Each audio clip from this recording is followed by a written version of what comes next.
Представьте себе ночь, которую почти не бывает. Не ту темноту, что наступает в городах, не полная, разбавленная светом окон и фарами машин.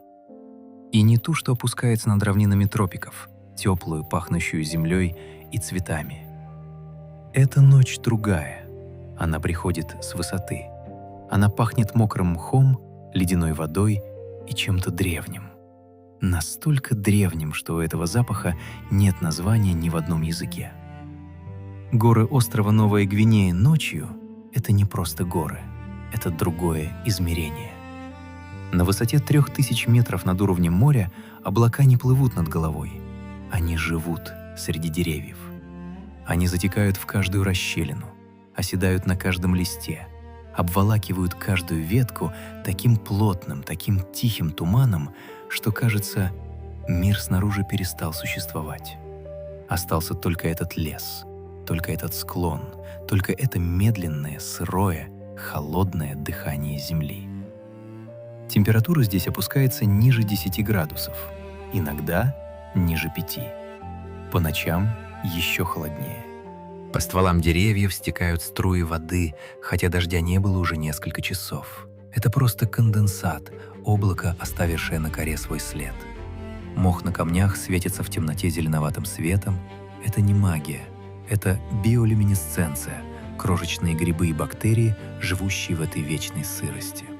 Даже земля здесь не твердая, она мягкая, пружинистая, как матрас из перегнивших листьев и корней, накапливавшихся здесь веками. Вы стоите на горном склоне в центре Новой Гвинеи. Луч фонаря рассекает туман и упирается в стену деревьев.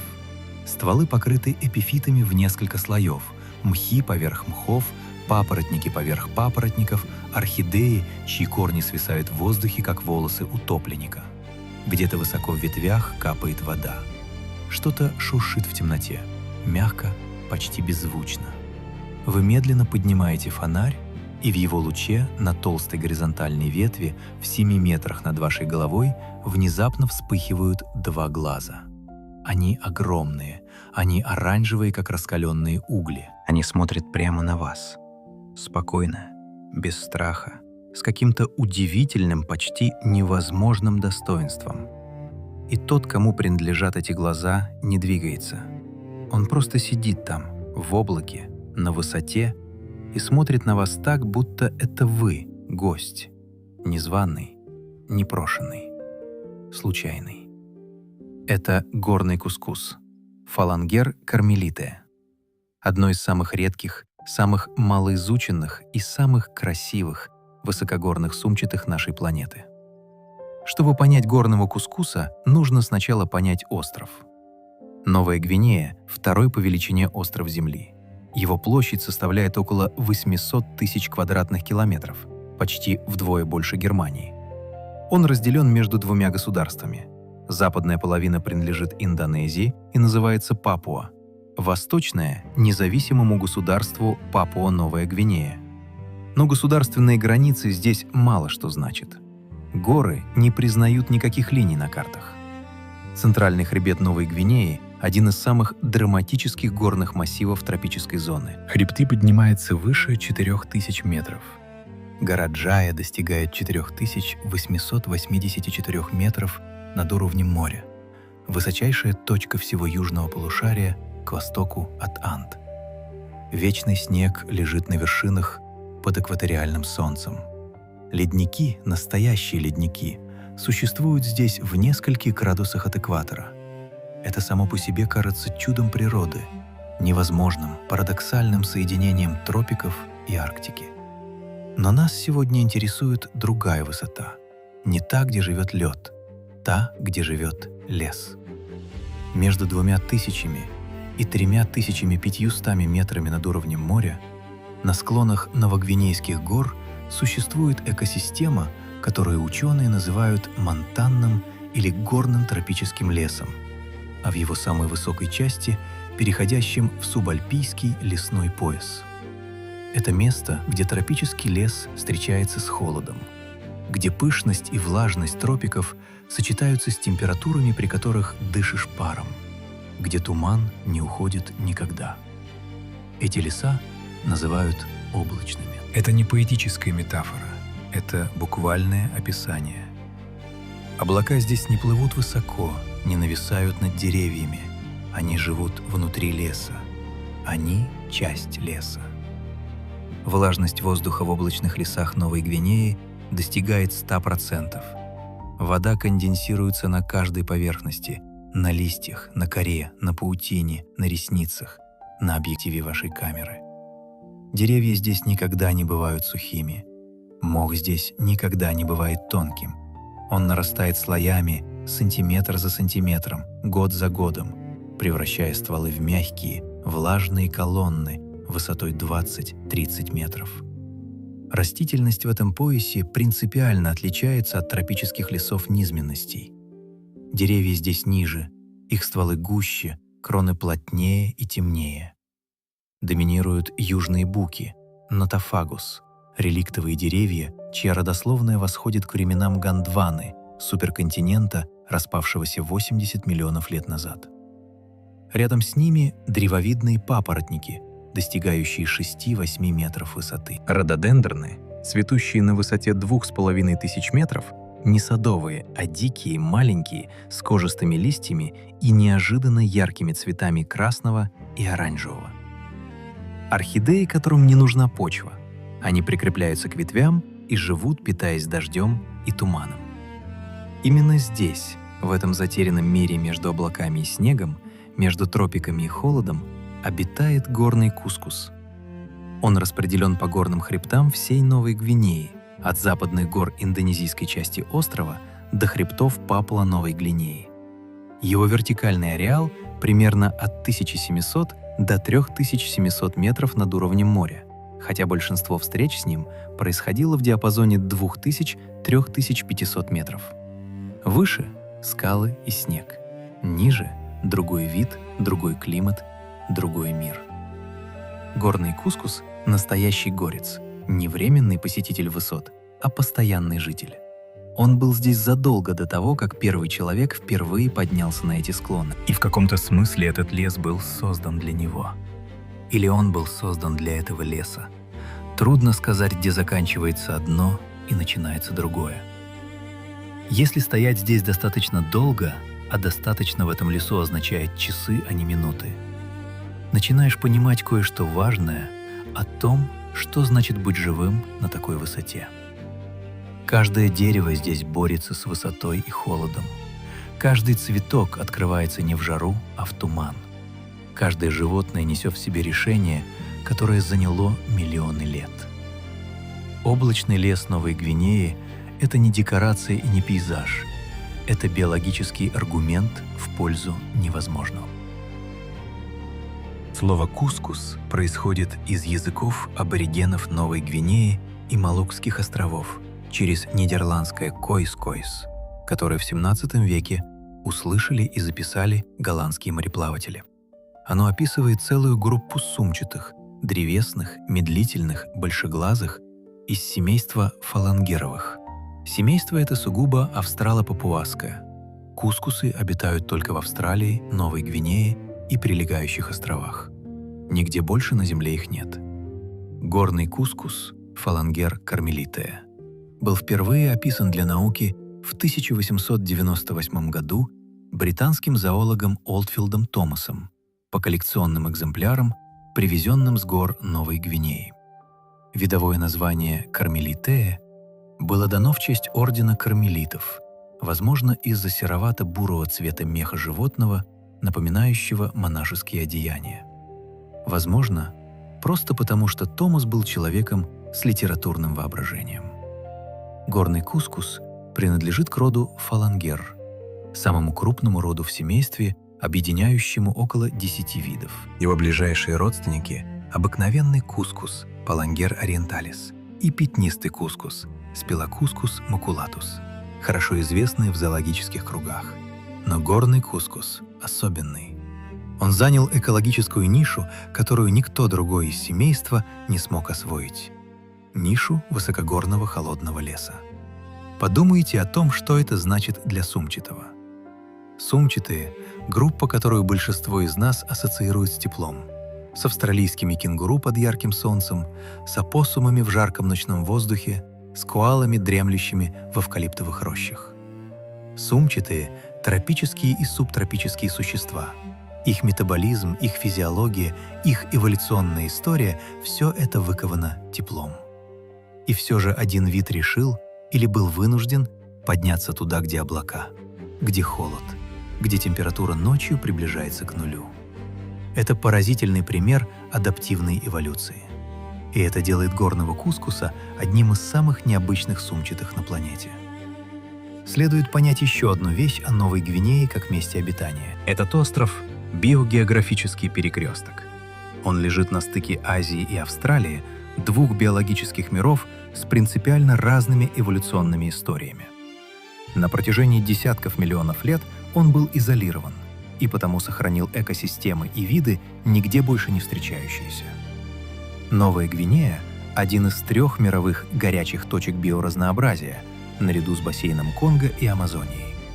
Здесь обитает больше видов птиц, чем в любой другой сопоставимой по площади территории Земли. Здесь сохранились древесные кенгуру, наземные сумчатые, несколько миллионов лет назад снова поднявшиеся на деревья. Здесь живут птицы-лиры и раджи, птицы-носороги. Здесь, наконец, живет горный кускус. Но по-настоящему поразительно другое. Мы знаем о нем катастрофически мало. В научной литературе о Палангер кармелитая написано меньше, чем о многих видах насекомых. Он живет в одном из самых труднодоступных мест на Земле, ведет строго ночной образ жизни и умеет быть невидимым с такой же легкостью, с какой дышит. Каждая встреча с ним — событие. Каждая фотография — редкость. Каждый новый научный факт о его жизни — открытие которого ждали годами. Итак, что же сидит на той ветви в луче вашего фонаря? Горный кускус — животное средних размеров. Длина его тела составляет от 35 до 45 сантиметров. Хвост примерно такой же длины, иногда чуть длиннее. Вес взрослого животного от 1,5 до 2 с небольшим килограммов, хотя точные данные варьируются от особи к особи и между разными популяциями. Самцы, как правило, несколько крупнее самок, но эта разница не очень велика. Первое, что вы замечаете, это шерсть. Она густая, очень густая. Гуще, чем у большинства сумчатых, ведь именно она защищает животное от холода, от которого шерсть большинства тропических млекопитающих не спасет. Горный кускус одет в темное, почти черное пальто, плотный, густой, темно-шоколадно-коричневый мех, такой темный, что издалека кажется почти черным. Спина и бока одного темного тона, равномерного, без резких переходов. Брюхо чуть светлее, темно-серое, но не белое и не кремовое. Разница едва заметна. Голова округлая, короткая. Мордочка не вытянутая, а скорее сжатая. Шея почти не выражена, что придает животному форму плотного, компактного темного шара. Уши небольшие, почти тонут в густом меху. Их трудно разглядеть, не зная, где искать. И глаза. Глаза горного кускуса — его главная черта. Та, что остается в памяти после любой встречи с этим животным. Они огромны по отношению к размерам головы. Как у всех ночных животных, они эволюционно увеличены для максимального сбора света в темноте. Радужка их в дневное время выглядит темно-коричневой или почти черной. Но в темноте, в луче фонаря или вспышке камеры, они вспыхивают ярким оранжевым или красноватым светом.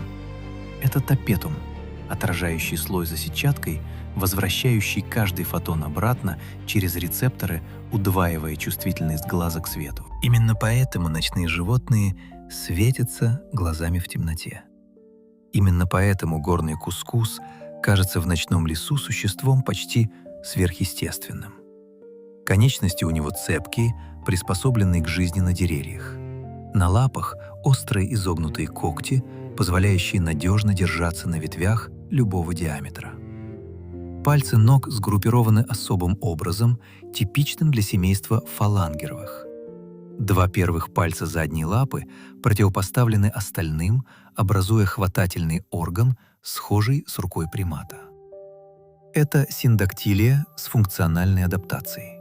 Природа пришла к одному решению разными путями на разных континентах. Хвост — отдельная история. Он длинный, хорошо развитый и, что принципиально важно, цепкий. Технически это называется хвост преценсильного типа. Хвост, способный обвиваться вокруг ветви и удерживать вес животного. Конец хвоста голый, без шерсти. Именно этот голый участок обеспечивает сцепление с корой дерева, как кончики пальцев без перчаток. В ночном лесу хвост горного кускуса работает как пятая конечность. Пока 4 лапы переставляются с ветки на ветку, хвост обвивается вокруг опоры и страхует от падения. Это позволяет животному спать на ветвях без риска, свернувшись клубком, зацепившись хвостом, буквально пристегнутым к дереву над пропастью. У самок — сумка. Это все-таки сумчатая, и передняя открывающаяся сумка на животе — одна из ключевых черт отряда. Сумка у самок фаланжер кармелитаe хорошо развита и достаточно глубока, чтобы полностью скрыть детеныша или двух. Это главное место безопасности для потомства в первые месяцы жизни. Если смотреть на горного кускуса долго, привыкая к его виду, начинаешь понимать, что это животное создано для неспешности. Каждая его черта — густой мех, крепкие лапы, цепкий хвост, огромные глаза — говорит не о скорости, не об агрессии и не о беге. Она говорит о терпении, о медлительном, надежном, ночном существовании в мире, который для большинства других позвоночных стал бы слишком холодным, слишком сырым и слишком высоким. Горный кускус просыпается, когда дневной свет угасает окончательно. Не в сумерках, тогда еще слишком светло, слишком опасно. Когда последний отблеск заката гаснет за западными хребтами и темнота становится по-настоящему плотной, тогда и только тогда что-то шевелится в развилке дерева. Мех распрямляется, огромные глаза открываются и начинают свою ночную работу. Горный кускус — строго арборикольное животное, то есть он живет на деревьях практически все время. На землю спускается редко, по возможности никогда. Вся его жизнь разворачивается в вертикальном измерении, между корой, ветвями, лишайниками и туманом.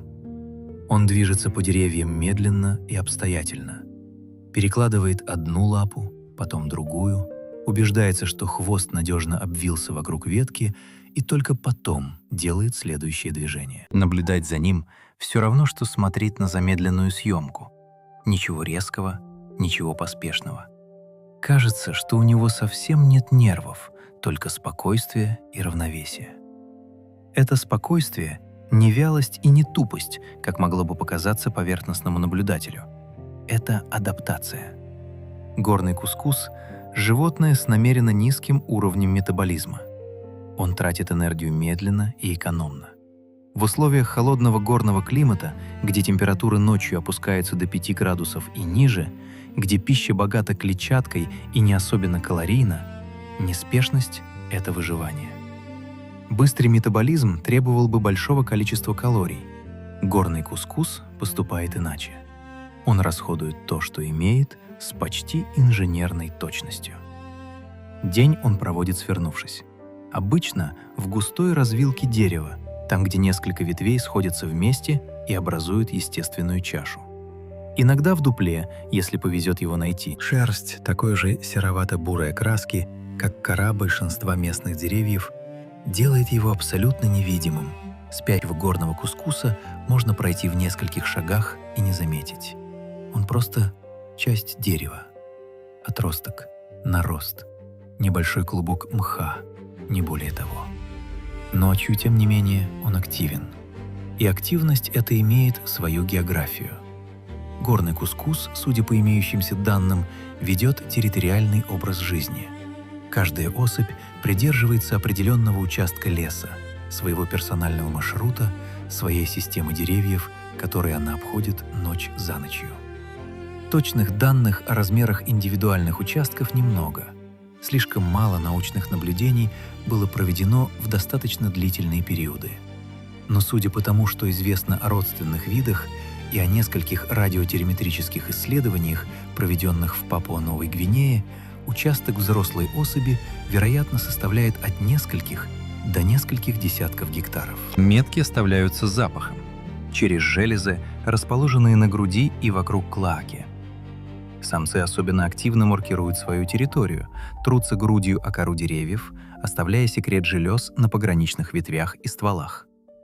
Этот запах служит сигналом для других. Это место занято. Это мое дерево. Иди в другую сторону. В ночном лесу, где видимость равна нулю, химическая связь надежнее зрения. Запах — это целый язык. Исследования родственных видов показывают, что химические сигналы кускусов несут информацию не только о присутствии особи, но и о ее поле, возрасте, физическом состоянии и, вероятно, репродуктивном статусе. Самка в период готовности оставляет иной химический след, чем в другое время. Старый опытный самец пахнет иначе, чем молодой. В горном лесу, где туман уносит запахи быстро и непредсказуемо, животные научились обновлять метки регулярно. Это кропотливая, невидимая, но совершенно необходимая работа по поддержанию социального порядка в темноте. Самцы и самки пересекаются на территориях, и это пересечение не всегда конфликтное. Горный кускус не стадное, но и не строго одиночное животное. Правильнее сказать, что он толерантно одиночен. Самки с детенышами держатся обособленно. Взрослые самцы, если их участки граничат, могут коротко демонстрировать угрозу, шипение, разворот, медленный уход. Но до настоящих схваток дело доходит нечасто. Горный кускус не тратит энергию на агрессию. Горный кускус вообще не тратит энергию ни на что лишнее. По ночам в этих лесах идет дождь. Не всегда, но часто. И горный кускус не прячется от него. Густой мех хорошо водоотталкивает. Поверхностные слои намокают, но к коже вода не проникает. Животное продолжает двигаться по мокрым ветвям в дождливую ночь с такой же невозмутимостью, с какой делало бы это в ясную. Иногда оно просто останавливается, когда ливень становится особенно сильным, зависает на ветви, прижав уши и зажмурив огромные глаза. И ждет. Просто ждет. Дождь закончится. Он всегда заканчивается. Горный кускус – травоядное. Но слово «травоядное» здесь не совсем точное. Правильнее говорить о листоядно-плодоядном типе питания с широким набором растительной пищи. Основу рациона составляют листья. Это, казалось бы, самая доступная пища в лесу. Листья есть на каждой ветви. Но на самом деле питание листьями – сложная стратегия. Большинство листьев тропических деревьев богаты целлюлозой, бедны белком и насыщены токсинами, алкалоидами, танинами, фенолами, которые растения вырабатывают именно для защиты от поедания. Питаться ими значит решать химическую задачу на каждом приеме пищи. Горный кускус, как и его родственники, решил эту задачу эволюционно. Его пищеварительная система адаптирована к медленному, длительному перевариванию богатой клетчаткой пищи. Кишечник у кускусов длинный, непропорционально длинный по сравнению с животными аналогичного размера. Это увеличивает время контакта пищи с пищеварительными ферментами и кишечными бактериями, которые помогают расщеплять целлюлозу. Именно поэтому кускусы такие медлительные. Им буквально некуда торопиться, пока желудок работает. Но листья не единственная еда. При наличии плодов горный кускус охотно их поедает. Высокогорный лес Новой Гвинеи, пусть и скромнее по богатству рациона, чем низинные тропики, все же предлагает разнообразие. Ягоды рододендронов, небольшие плоды некоторых видов питоспорум и шефлера, семена в твердых оболочках, которые животное вскрывает мощными режущими зубами. В сезон цветения – цветы и нектар. Кускусы, судя по всему, неравнодушны к цветочной пище и могут выполнять роль опылителей для некоторых растений, перенося пыльцу на морде и лапах. И есть свидетельство того, что кускусы эпизодически поедают беспозвоночных – жуков, личинок, насекомых, прячущихся в коре и мхе. Это не основа рациона, но ценный источник белка в среде, где белка в листьях мало. Горный кускус может медленно и методично обследовать участок коры, снимая мох и приподнимая лишайники в поисках спрятавшегося насекомого с той же невозмутимой тщательностью, с какой делает все остальное. Воду горный кускус получает прежде всего из пищи и конденсата. Облачный лес настолько влажен, что каждый лист, к которому прикасается животное, несет на себе капли воды. Иногда кускус слизывает капли непосредственно с поверхности листа или коры, без спешки, без особых усилий. Облако поет его так же надежно, как поила бы река. Существует еще один немаловажный аспект питания, о котором редко говорят – роль горного кускуса как распространителя семян. В горных лесах Новой Гвинеи, где птицы выполняют значительную часть работы по рассеиванию семян, крупное ночное животное, поедающее плоды и перемещающееся по обширной территории, вносит в этот процесс весомый вклад. Семена проходят через пищеварительный тракт кускуса, медленный, длительный, с пониженной кислотностью, и нередко прорастают успешнее, чем семена из упавшего плода. Это не случайность, это взаимная зависимость, выкованная миллионами лет сосуществования. Горный кускус не просто житель этого леса, он один из его архитекторов. Кормовой участок в течение ночи обходится методично, животное не ест беспорядочно, оно движется по привычным маршрутам, проверяя известные ему деревья и кусты в определенном порядке. Эта устойчивость маршрутов важна, она снижает энергозатраты на поиск пищи. Горный кускус знает свой лес. Он помнит, какое дерево дает плоды в этом месяце. Он помнит, где мох особенно богат насекомыми. Он помнит, какая ветвь самая удобная для отдыха на полпути к восточному склону. Это животное со своей картой мира. Просто карта нарисована запахами, маршрутами и памятью тела, а не линиями и словами. Размножение горного кускуса остается одним из наиболее слабо изученных аспектов его биологии. В отличие от хорошо исследованных родственников обыкновенного и пятнистого кускусов, живущих в более доступных низинных лесах, горный кускус не был объектом длительных полевых наблюдений, необходимых для понимания его репродуктивного цикла. Тем не менее, кое-что известно или, может быть, реконструировано с достаточной долей уверенности, исходя из биологии семейства. Сумчатые, как группа, отличаются принципиально иной стратегией размножения по сравнению с плацентарными млекопитающими. Их беременность поразительно коротка. Большинство видов вынашивают детенышей в утробе буквально несколько недель. У кускусов беременность длится около 30 дней. Это ничто. Это меньше, чем гестационный период мыши. Детеныш рождается в состоянии, которое с точки зрения плацентарного млекопитающего кажется преждевременным до невозможности. Он весит около полуграмма, слеп, лишен шерсти, его задние конечности почти не развиты. Но передние лапки уже снабжены крошечными когтями, и именно ими новорожденный карабкается инстинктивно, самостоятельно, без какой-либо помощи матери, из родового канала в сумку. Это путь длиной в несколько сантиметров, но для существа размером с ноготь большого пальца это путешествие, требующее всех сил. Добравшись до соска внутри сумки, детеныш захватывает его и буквально срастается с ним. Ткани рта и соска образуют соединение, из которого детеныш не может выпустить сосок несколько недель. Молоко поступает автоматически, дозировано по мере необходимости. Мать продолжает жить своей жизнью, ночные маршруты, листья, дождь, туман, а в ее сумке, в тепле и темноте, растет новая жизнь. У кускусов обычно рождается 1-2 детеныша, хотя у горного кускуса, по всей видимости, в большинстве случаев 1. Это немного. Это очень мало. Это ключевая уязвимость вида, к которой мы вернемся позже. Детеныш проводит в сумке несколько месяцев. Постепенно он обрастает шерстью, открывает глаза, сначала с трудом, потом все увереннее. Его конечности крепнут, он начинает высовывать голову наружу, изучая взглядом мир, который открывается из-за края сумки матери. Темный лес, облачная ночь, ветви, уходящие в темноту. Это его первое знание о мире. Потом наступает момент, когда сумка становится тесна.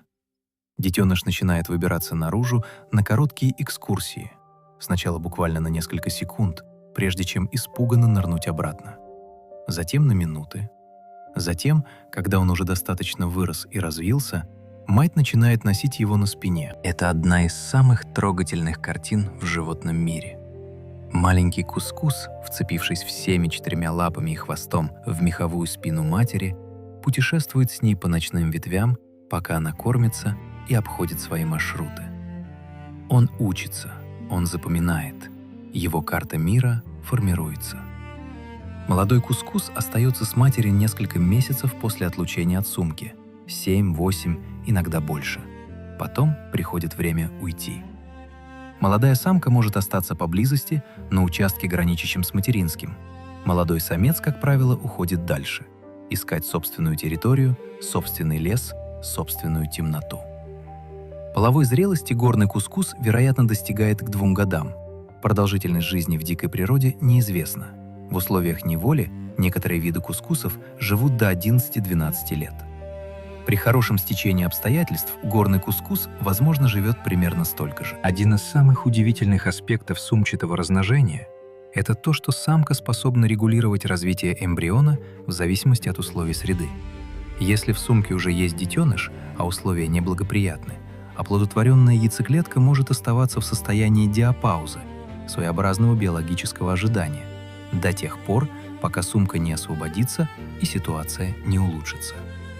Это эволюционное изобретение сумчатых позволяет матери распределять репродуктивные усилия во времени с поразительной точностью. Горный кускус, вероятно, использует этот механизм так же, как другие представители семейства.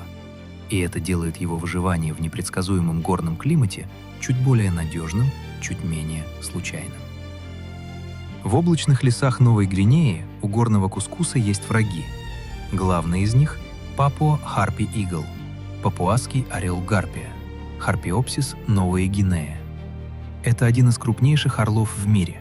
Размах крыльев достигает 120 сантиметров, масса – до 2 килограммов. Он специализируется именно на крупной добыче – кускусах, древесных кенгуру, поссумах. Его лапы мощные и острые. Его маневренность в густом лесу удивительна для птицы такого размера. Днем он охотится с жердочки, сидит высоко и неподвижно, наблюдая за пологом леса, и бросается вниз, едва замечает движение. Именно поэтому горный кускус так неподвижен днем. Замри, и орел тебя не увидит. Слейся с деревом, и ты в безопасности. Есть и другие угрозы. Крупные питоны, в первую очередь ковровый питон, Морелия спилота, который поднимается на значительные высоты, охотятся ночью, медленно патрулируя ветви. Для них горный кускус, движущийся неторопливо и предсказуемо, добыча вполне досягаемая. Иногда опасность приходит от хищных сумчатых, небольших сумчатых кошек, досиюрус, которые также ведут ночной образ жизни и способны преследовать кускуса по ветвям. Наконец, человек. К этому мы еще вернемся. Но местные охотники поднимаются на значительные высоты за кускусами, используя традиционные технологии – охота с собаками, ловушки, лук и стрелы. Горный кускус в меховом пальто – желанная добыча. Против всех этих угроз у кускуса есть несколько стратегий. Но стратегии эти принципиально пассивные. Он не быстрый и не сильный. Он не ядовитый и не колючий. Его защита – это невидимость, неподвижность и терпение. Днем он серый клубок на сером дереве, ни движения, ни звука. Ночью он тих. Кускусы не вокализируют почти никогда, и горный – не исключение. Изредка при непосредственной угрозе может издавать негромкое шипение, изредка короткий носовой звук при контакте с другой особью. Но в целом горный кускус – существо почти беззвучное. В лесу, где ночная какофония лягушек, сверчков и ночных птиц создает постоянный фоновый шум, молчание – тоже маскировка. При встрече с потенциальным хищником горный кускус замирает полностью. Все движения прекращаются. Животное как будто превращается в часть ветви. Если хищник приближается, он медленно отступает, прячась за ствол. Если деваться некуда, принимает угрожающую позу, раскрывает рот, показывая зубы, шипит. Но драться не будет. Если есть хоть малейшая возможность избежать конфликта, он ее использует. Это выживание путем минимизации контакта с опасностью. Ни геройство, ни скорость. Просто мудрость, нажитая миллионами лет. Есть один хищник, которого традиционная классификация угроз не учитывает, но который оказывает все более заметное давление. Одичавшие кошки и собаки, принесенные людьми и расселившиеся в горах вслед за дорогами и поселками. Они не приспособлены к холоду высокогорья так же, как туземные хищники, но их численность растет, и они учатся охотиться на незнакомую добычу. Для горного кускуса, не имеющего инстинктивного страха перед чужеродными предаторами, а именно эта наивность сгубила многих островных животных по всему миру. Встреча с одичавшей кошкой может стать последней. История острова, однако, знает и другой опыт. Народы, населяющие горы Новой Гвинеи тысячи лет, жили в сложном равновесии с этими животными. Существуют традиционные табу на охоту в определенные сезоны, на отстрел беременных самок, на полное истощение популяции в конкретном лесном массиве. Это не было экологической наукой в нашем понимании, но это был накопленный опыт, который работал. И сегодня именно эти традиции становятся основой для партнерства между учеными и местными сообществами. Международный союз охраны природы МСОП присвоил горному кускусу статус «уязвимый» в Красной книге. Это не самая острая категория угрозы. До вымирающего еще одна ступень, до находящегося на грани исчезновения – две. Но уязвимый – это уже сигнал. Это уже повод задуматься о том, что происходит. А происходит вот что. Леса Новой Гвинеи сокращаются. Новая Гвинея – один из последних крупных очагов нетронутых тропических лесов на Земле. Здесь сохранились экосистемы, которые больше нигде не существуют. Здесь растут деревья, которым тысячи лет. Здесь живут виды, для которых этот остров – единственный дом на планете. И тем не менее, леса сокращаются. Горнодобывающая промышленность. Новая Гвинея богата медью, золотом, никелем. Горнодобывающие компании, крупные транснациональные корпорации прокладывают дороги в ранее недоступные районы, расчищают площадки, строят поселки. За дорогами приходят люди. За людьми приходит сельскохозяйственное освоение. Лес отступает. Лесозаготовки.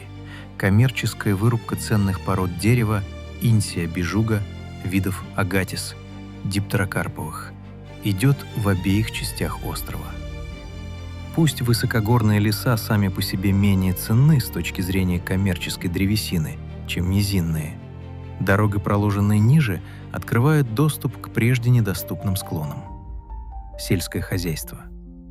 Традиционное подсечно-огневое земледелие аборигенных народов Новой Гвинеи – технология, с которой местное население жило тысячелетиями, и которая при небольшой плотности населения была устойчивой, сегодня оказывает все большее давление на лес. Плотность населения растет. Площади под огородами расширяются. Периоды восстановления леса сокращаются. То, что было циклом, становится необратимостью. Климатические изменения. Горные экосистемы особенно чувствительны к изменению температуры. Горный кускус приспособлен к определенному температурному диапазону, к определенной высоте, к определенному типу растительности. Если температура поднимается, пояс, в котором существуют привычные ему условия, смещается вверх. Он вынужден следовать за ним. Но горы не бесконечны. Выше скалы, снег, голые хребты. Стратегия «уйди выше» имеет предел, за которым обрыв. Охота. Это, пожалуй, самый непосредственный и наиболее задокументированный фактор угрозы. Горный кускус – охотничий объект для многих горных народов Новой Гвинеи. Его мясо ценится как источник белка. Его густой мех используется для украшений и традиционных головных уборов. Охота ведется с помощью охотничьих собак, обученных преследовать кускуса до дерева. а затем удерживать его там, пока охотник не срубит дерево или не залезет наверх с копьем. Луки и стрелы, ловушки на деревьях, ночная охота с факелами, когда замерший в свете огня кускус становится легкой добычей. Традиционная охота велась веками, и сама по себе, при небольшой численности населения, не была катастрофической. Но когда численность людей растет, когда охота ведется полуавтоматическим оружием вместо лука, когда дороги открывают доступ к ранее нетронутым горным районам, давление на популяцию становится критическим. И при всем этом кускус размножается медленно. Один детеныш в год, иногда реже. Даже если вся среда обитания останется нетронутой, популяция не может быстро восстановиться после потерь. У нее нет этого резерва, у нее нет этой скорости. Сочетание трех факторов – потеря среды обитания, охота, медленное воспроизводство – создает ту самую формулу уязвимости, которую биологи называют вихрем вымирания. Когда популяция падает ниже определенного порога, она начинает разрушаться сама по себе, без всякого внешнего воздействия. Особей становится слишком мало для поддержания генетического разнообразия.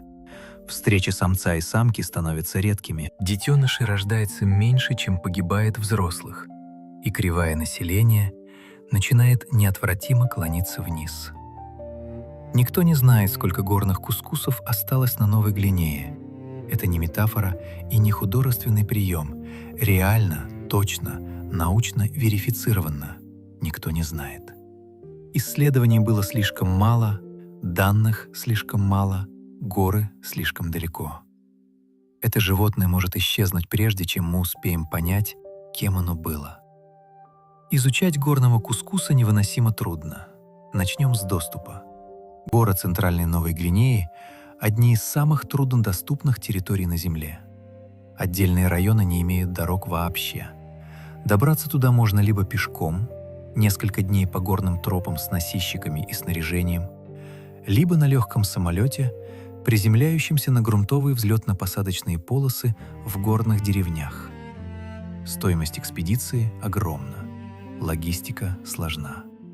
И когда вы, наконец, добрались, впереди ночная работа в холодном дождливом лесу, с налобным фонариком и биноклем, пытаясь обнаружить темно-коричневое животное на темных ветвях в кромешной тьме.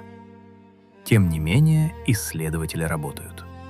Одним из ключевых инструментов современного изучения горного кускуса стали автоматические камеры-ловушки.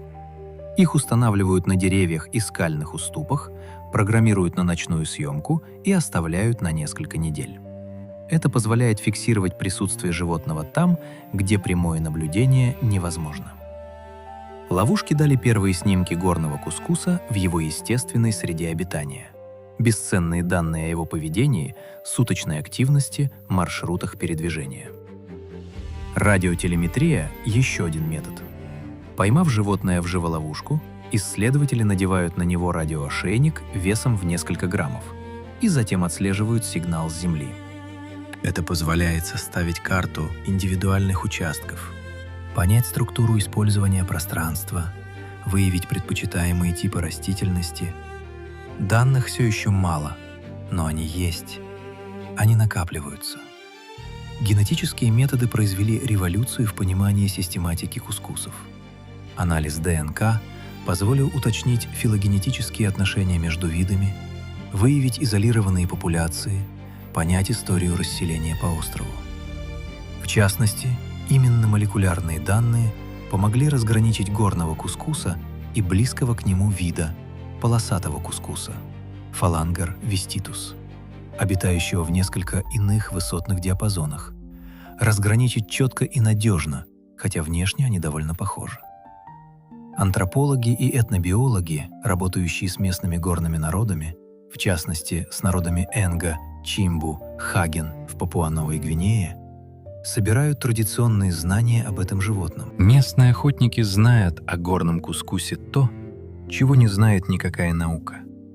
Они знают, в каких деревьях он предпочитает ночевать, в какое время года появляется на определенных склонах, как ведет себя во время дождя. Эти знания тщательно записанные и систематизированные, становятся ценнейшим дополнением к академическим данным. Международные организации Wildlife Conservation Society, WCS, WWF, Conservation International работают в Новой Гвинее в партнерстве с местными НКА и правительствами обеих стран. Их программы включают создание охраняемых территорий, обучение местных рейнджеров, экологическое просвещение в горных деревнях.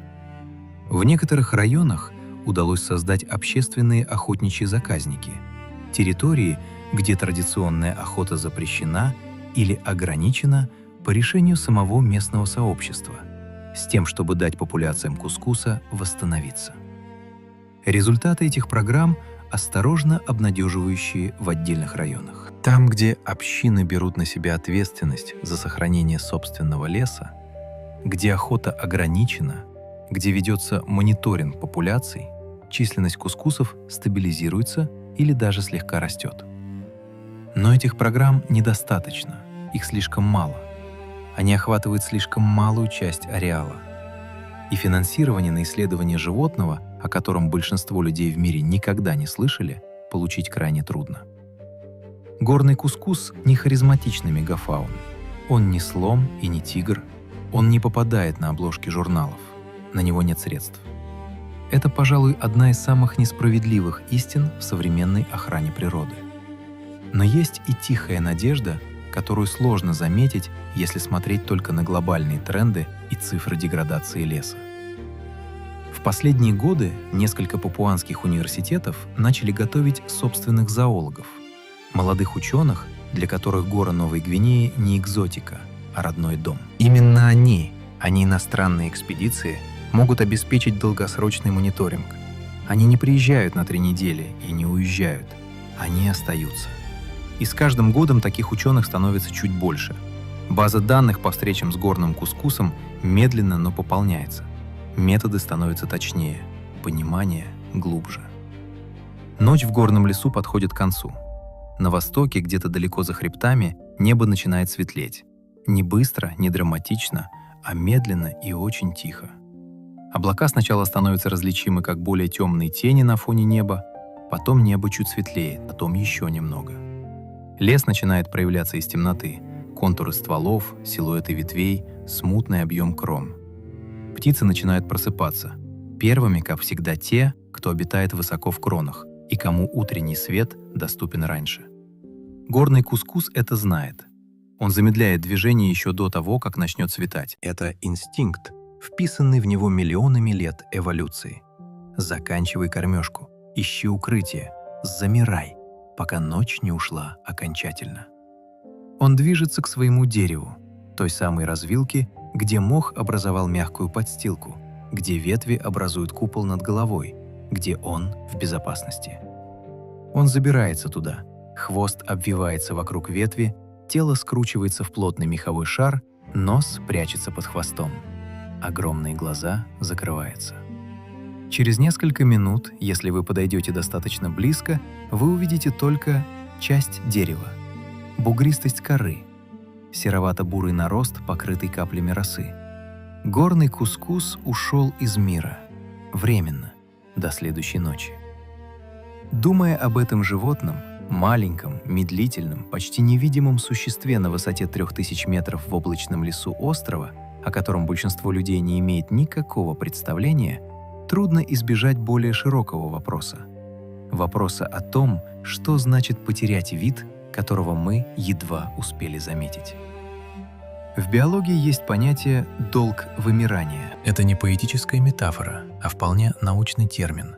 Количество видов, которые в конечном счете исчезнут из-за уже произошедшей потери среды обитания, даже если эта потеря прямо сейчас остановлена. Причинно-следственная цепочка уже запущена. Последствия еще только наступят. Долг будет уплачен природой, только не сейчас, а в следующих десятилетиях. Горный кускус, возможно, находится в этом долге. Мы не знаем точно. Его популяция не изучена достаточно, чтобы сказать «вот перелом, вот точка невозврата». Это неведение само по себе трагедия. Потому что когда мы наконец соберем достаточно данных, чтобы ответить на вопрос уверенно, ответ может оказаться слишком поздним. Но есть и другое. Есть то, что не вписывается в тревогу и не укладывается в сухой язык красных книг. Есть те самые два оранжевых глаза в луче фонаря. Есть медлительное, достойное, абсолютно невозмутимое существо, которое смотрит на вас сверху и не испытывает ни страха, ни агрессии, только любопытство, или то, что выглядит как любопытство, которое живет в мире, где людям холодно и неудобно, как у себя дома, которое в этом лесу хозяин, а не гость. Каждое такое животное — это история длиной в несколько миллионов лет. История о том, как один вид медленно, неуклонно, через множество поколений нащупал свое место в мире. Именно этот климат, именно эти деревья, именно эта высота, именно эта ночь. История о том, как жизнь умеет находить возможности там, где, казалось бы, их нет. В холоде, в тумане, в высоте, в темноте. Есть научные данные, которые говорят нам о численности популяций и скорости утраты среды обитания. Есть графики и модели, предсказывающие, что произойдет, если нынешние тенденции сохранятся. Но есть и нечто другое. То ощущение, которое невозможно передать таблицей. Ощущение, возникающее, когда луч фонаря находит в ночном лесу пару огромных оранжевых глаз, и ты понимаешь, что это существо смотрит на тебя из мира, который существовал задолго до людей и который, возможно, переживет нас, если мы дадим ему такую возможность. Горный кускус не просит о помощи. Он вообще ничего не просит. Он живет так, как жил всегда. Медленно, тихо, обстоятельно. Он не знает, что его лес уменьшается. Он не знает, что его вид занесен в Красную книгу. Он знает только: вот ветвь, вот лист, вот утро, которое скоро придет, вот ночь, которую нужно прожить. Задача знать — наша. Задача действовать — тоже наша. Разница между уязвимым и вымершим в случае горного кускуса — это разница между тем, что мы сделаем, и тем, чего мы не сделаем. Это очень конкретная разница. Она измеряется в гектарах нетронутого леса, в количестве охотничьих капканов, снятых с горного склона, в решении одной деревенской общины охранять свой лес еще одно поколение. Это история, которую стоит сохранить. Не потому, что горный кускус красив, хотя он красив. Не потому, что он полезен для экосистемы, хотя он часть сложной сети взаимозависимостей, которую мы только начинаем понимать. А потому, что утрата любого вида — это утрата знания. Знания о том, каким может быть мир, какими могут быть животные, какими можем быть мы сами в нашем отношении к тем, кто разделяет с нами эту планету. Солнце встает над горами Новой Гвинеи. Туман поднимается с долин и затекает в лес. Нижний, теплый туман, дневной. Птицы поют, где-то вдалеке журчит горный ручей. Лес наполняется звуками и светом. А в развилке дерева, в 8 метрах над землей, в серовато-бурой тишине и покое, спит маленькое существо. Его дыхание неразличимо. Его сердце бьется медленно, очень медленно. Оно спит так крепко и так неподвижно, что кажется, оно просто часть дерева. Но это не дерево. Это горный кускус, фалангер кармелитае. Одно из немногих высокогорных сумчатых на Земле, одно из самых малоизученных, одно из самых уязвимых, и, если смотреть честно, одно из самых прекрасных существ, которых жизнь когда-либо сотворила в своей безмолвной, настойчивой, миллионолетней работе. И он все еще здесь. Пока все еще здесь.